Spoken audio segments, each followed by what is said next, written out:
ಧರ್ಮಪತ್ನಿ. ಹೌದು, ಅವರು ನನ್ನ ಗಂಡ. ಯಾಕೆ? ನನ್ನ ವೈಯಕ್ತಿಕ ವಿಷಯ ಹಾಗೂ ಮತ್ತೊಂದೊಂದಿಗೆ ಕಂಟಕವಾಗಿ ನಿಂತಿದ್ದಾನೆ.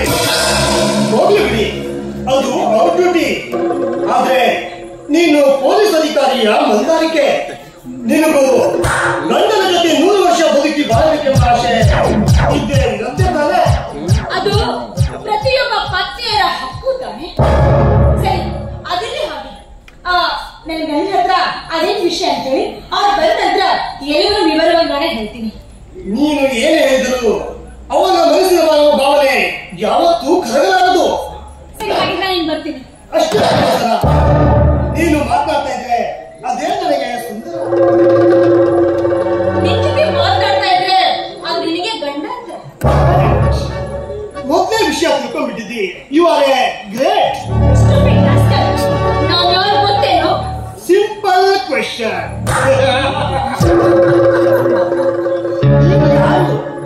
ಒಂದು ಹೆಣ್ಣು ತಾನೆ?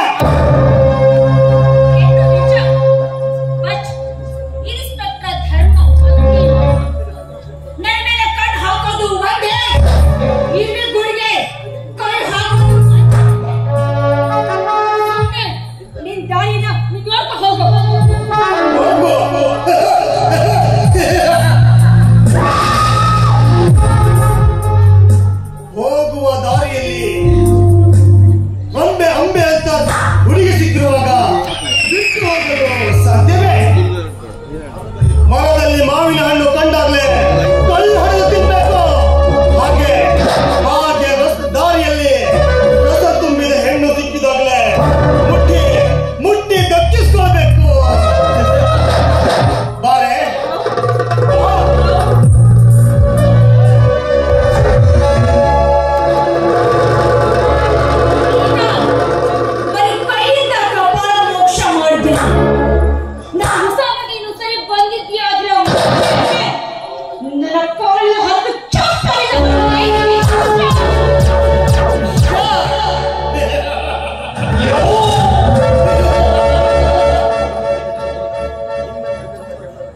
ನಿನ್ನಂತ ಜಂಬದ ಜಲಕನ್ಯರನ್ನ ಎಷ್ಟು ಜನ ನೋಡಿಲ್ಲ.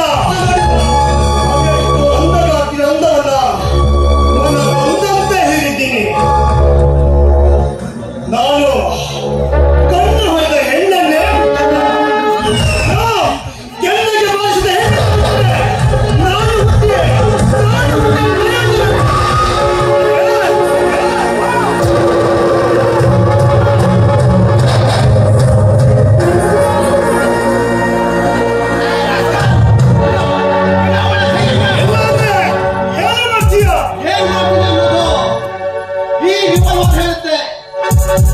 ಗುರಿತವನ್ನು ಎಂದು ಬಿಟ್ಟಲ್ಲ.